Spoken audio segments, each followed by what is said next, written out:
देश विदेश की सभी खबरों से जुड़े रहने के लिए हमारे चैनल को सब्सक्राइब करें और बेल आइकन दबाना ना भूलें। हर खबर पर है हमारी पहली नजर। नमस्कार, मैं प्रीति शर्मा और आप देख रहे हैं कॉर्पोरेट बुलेटिन न्यूज। खबर हल्द्वानी से है। हल्द्वानी के बुद्ध पार्क में नगर निगम में कोरोना काल में हुए करोड़ों के घोटाले एवं दुकानों के स्थानांतरण के नाम पर स्टैम्प घोटाले के विरोध में कांग्रेस कमेटी के द्वारा नगर निगम के खिलाफ अनिश्चितकालीन धरना सीनियर कांग्रेसी लीडर सुमित हिद्रेश के नेतृत्व में कांग्रेसी पदाधिकारियों एवं पार्षदों के साथ मिलकर बुद्ध पार्क में आयोजित किया गया। अनिश्चितकालीन धरने में निवर्तमान नगर पालिका अध्यक्ष हेमंत बगड़वाल एवं नवनिर्वाचित पार्षदों के द्वारा नगर निगम में घोटाले के खिलाफ अपनी आवाज बुलंद की गई। कांग्रेसी वक्ताओं का कहना है कि नगर निगम की दुकानों को किस करने के नाम पर करोड़ों रुपए के स्टैम्प घोटाले में नगर निगम में लिप्त है। वहीं दूसरी ओर प्रवक्ताओं ने यह आरोप भी लगाया कि कोरोना काल में सैनिटाइजर के नाम पर लाखों रुपए पानी की तरह सड़कों पर बहा दिया गया। वहीं दूसरी ओर नगर निगम मेयर का कहना है कि सोशल डिस्टेंसिंग के लिए नगर में 1,13,000 के गोले बनाए गए। कांग्रेस ने आरोप लगाया कि यदि इतने पैसों में गोले बनाए जाते तो प्रत्येक गली में नजर आने चाहिए, लेकिन ऐसा कुछ नहीं है। नगर निगम के द्वारा लाखों रुपए का घोटाला। वहीं दूसरी ओर यह भी आरोप लगाया गया कि नगर निगम के चुनाव में इतना समय बीत जाने के बाद भी वार्डों में कोई भी विकास कार्य अभी तक नहीं किया गया। वार्डों की नालियां, गलियां, पथ प्रकाश, कोई भी विकास कार्य नगर निगम के द्वारा नहीं किया गया। नगर निगम के द्वारा झूठे वादे करके ही जनता को बहला फुसला रही है। मेयर के द्वारा पिछले 5 वर्ष ही इस तरह जुमलेबाजी करते हुए जोगिंदर रोतेला ने 5 वर्ष पूरे कर दिए। अभी भी कार्यालय लगभग 2 वर्ष का हो चुका है, लेकिन किसी भी वार्ड में कोई भी विकास कार्य नहीं हुआ है।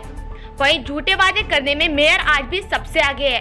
वहीं कांग्रेसी वक्ताओं का कहना है कि हल्द्वानी में ट्रिपल इंजन की सरकार होने के बावजूद भी कोई भी विकास धरातल पर नजर नहीं आते हैं। केंद्र में नरेंद्र, प्रदेश में त्रिवेंद्र, हल्द्वानी में जोगेंद्र, लेकिन विकास कार्य धरातल पर जीरो नजर आता है। केवल जुमलेबाजी करो और चुनाव जीतो, इनका मकसद है। वक्ताओं ने यह भी कहा कि जोगेंद्र पाल सिंह ने चुनाव जीतने के मकसद से गांव का परिसीमन कर गांव को नगर निगम में विलय कर वार्डों को बढ़ाया, लेकिन सुविधाओं के नाम पर अभी तक नए वार्ड में पथ प्रकाश, सड़कें, नालियां और स्वच्छता के लिए कोई भी कार्य नहीं किए गए। हल्द्वानी की जनता यही पूछना चाहती है मेयर से, क्या जोगेंद्र पाल सिंह को इसलिए वोट दिए गए थे कि जीतने के बाद काम के नाम पर वादे मिले। महानगर कांग्रेस कमेटी के द्वारा अनिश्चितकालीन धरना प्रारंभ किया गया। सीनियर कांग्रेस लीडर एवं सभी ने अपने विचार व्यक्त किए।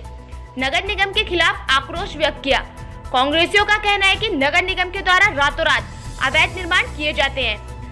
जब अधिकारियों से पूछा जाता है तो जवाब एक ही मिलता है, हमारे संज्ञान में नहीं है। सवाल यही पैदा होता है जब अधिकारियों के संज्ञान में कोई निर्माण कार्य नहीं है, निर्माण कार्य किसकी शाह पर हो रहा है। नगर निगम भ्रष्टाचार का अड्डा बन चुका है। कायदे कानून नियम ताक पर रखकर भ्रष्टाचार की नींव रखी गई है। इसी भ्रष्टाचार के आधार पर शहर में आए दिन अवैध निर्माण, अतिक्रमण लगातार जारी है एवं नगर निगम अधिकारी, जिसके कारण हल्द्वानी शहर अतिक्रमण के जद में आता है। अनिश्चितकालीन धरने में जीवन सिंह कार्की, सुमित हिद्रेश, राहुल छिंबाल, नीमा भट्ट, मुकुल बोलुटिया, रवि जोशी, नरेंद्रजीत सिंह कोहली रोडू, कमल मेहरा, हिद्रेश कुमार, गजेंद्र गोनिया, त्रिलोक कठायत, संध्या डालाकोटी, कमला सनवाल, जीवन बिस्ट, प्रदीप बिस्ट, आशीष कुड़ाई। आप देख रहे हैं हल्द्वानी से अतुल अग्रवाल की रिपोर्ट। फिलहाल खबरों में इतना ही। बाकी खबरों के लिए देखते रहिए कॉर्पोरेट बुलेटिन न्यूज। नमस्कार।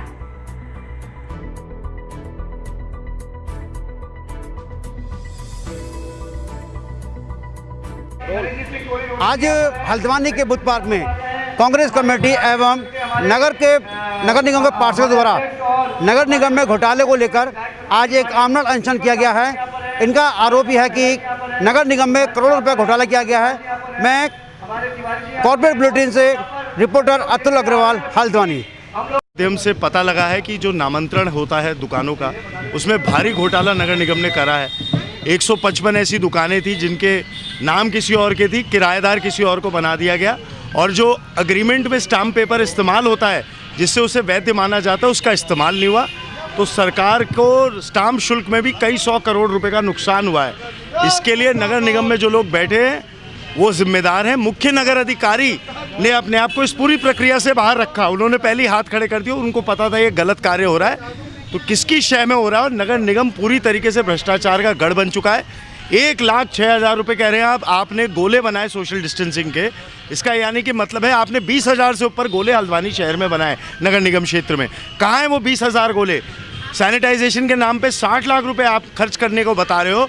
आपके मुख्य नगर अधिकारी ने बोला कि सैनिटाइज़र जो है ये सोडियम हाइपोक्लोराइड ये धूल से मिल जाता है तो बेकार हो जाता है। सड़कों पे क्यों बहाया गया, क्यों जनता का पैसा बर्बाद करा गया, क्यों भ्रष्टाचार का गढ़ बना है, इस विषय में लगातार यहाँ अनशन जारी रहेगा। जी, जैसा कि नगर निगम के मेयर साहब का कहना है कि दुकानों का आवंटन जो है वो नगर पालिका की स्वयं की संपत्ति है, वो स्वयं के विवेक से इसका आवंटन करते हैं, तो ये इस पे क्या करें? तो चोरी छुपे क्यों कर रहे हैं? जो कानूनी प्रक्रिया है, जो सरकार का राजस्व है, जिससे सरकार कार्य करती है, आजकल राजस्व चिल्ला रही है, शराब कारोबारियों से लेके सारे राजस्व सरकार को चाहिए।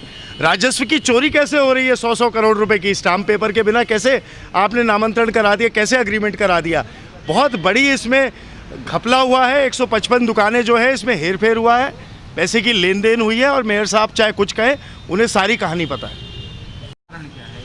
जो नगर निगम द्वारा इतना भ्रष्टाचार हो गया है, जो करोड़ों रुपए का है, जिसमें असेसमेंट कमेटी और मार्केटिंग कमेटी जो कि दोनों इन्वॉल्व हैं, जिन्होंने जिससे नगर निगम की आय बढ़ती है, उसी में इतना बड़ा घोटाला इन्होंने कर दिया, जिसमें हमारे मेयर साहब का भी पूरा है। क्योंकि जो भी दुकान नामांतरण की जाती है, उस दुकान में चाहे वो बड़ी दुकान हो या छोटी दुकान हो, कम से कम 750 रुपये का एक स्टाम्प लगना चाहिए, जो कि नगर निगम हल्द्वानी द्वारा 100 रुपये के स्टाम्प में डीट लिखकर उनको उनके नाम ट्रांसफ़र कर दी गई। घोटाला लगभग लाखों रुपए का घोटाला जो है इस समय नगर निगम द्वारा हुआ है। इसमें हम सभी पार्षदों द्वारा और बड़ा खेद है, क्योंकि कार्य समिति बनती है, इसमें कार्य समिति में हम लोग भी मेंबर भी होते हैं उसमें, और उस मेंबरों का भी इन्वॉल्व हो गया, क्योंकि उन्होंने तो अपनी तरीके से एक वो बनाई गई क्योंकि समिति द्वारा, लेकिन ये अधिकारियों द्वारा जो मार्केट कमेटी के हैं, जो उसके हैं असेसमेंट के हैं, उनके अधिकारियों द्वारा ये घोटाला किया गया। भ्रष्टाचार के और इन सारी चीज़ों को लेकर आज धरना है, तो कैसे किस तरीके से देखते हैं आप इस सारे प्रकरण को? देखिए, ये जो आरोप हैं ये तो बहुत पहले से नगर निगम में कहीं ना कहीं पर भ्रष्टाचार होता है और भ्रष्टाचार होता था, ये कहीं ना कहीं पर एक आम जनता जानती थी। लेकिन अब आजकल हम लगातार रोज़ एक बड़ी मीडियाओं के माध्यम से, समाचार पत्रों के माध्यम से लगातार देख रहे हैं कि अभी इन्होंने नामांतरण के नाम पर नगर निगम में जिस तरीके से करोड़ों को रुपए का स्टाम्प चोरी का खेल यहाँ पर खेला है, और वो जो पैसा है वो किसकी जेब में गया है, इन्हीं सभी बातों को लेकर, इन्हीं सभी मांगों को लेकर के, इसी भ्रष्टाचार को लेकर के आज हम लोग यहाँ पर बैठे हैं। जैसा आपने देखा होगा कि कोरोना काल में इतनी भारी संख्या में यहाँ पर एक पूरे देश में महामारी फैली है, और जहाँ पर नगर निगम की जिम्मेदारी होती है कि वो एक अपने आम नागरिक की एक रक्षा करे, आम नागरिक की जिसे कहते हैं कि अच्छी व्यवस्था करे। वहाँ पर सैनिटाइज़र के नाम पर भी कहीं ना कहीं पर जो पानी छिड़काव किया गया, और उसको भी मतलब कि उसमें भी ऐसे केमिकलों का प्रयोग किया गया जो कि निश्चित रूप से कहीं ना कहीं पर अन्य राज्यों में जिसको बैन कर दिया गया था, वो ऐसे केमिकलों का प्रयोग किया गया। तो इन सब बातें हैं। करोड़ों का सैनिटाइज़र बटा, यहाँ पर जो आपको छोटे छोटे जो गोले बनाए जाते हैं, कि जो गोले बनाने के नाम पर लाखों रुपए का खेल यहाँ पर खेला गया है ना। तो ये सब छोटी छोटी चीज़ें हैं, और ये जो सब चीज़ें हैं, इन सब लोगों को लेकर के आज महानगर कांग्रेस कमेटी, जिला कांग्रेस कमेटी के हमारे लोग और यहाँ पर पार्षद लोग हमारे यहाँ बैठे हैं, और हम लोग नगर निगम के खिलाफ अनिश्चितकालीन धरने पर यहाँ पर बैठे हैं। और हम लोग मांग करते हैं कि जब तक ये भ्रष्टाचार का जो मामला है ये उजागर नहीं होता है, तब तक ये हमारा कर्मी कंसर्न लगातार जारी रहेगा।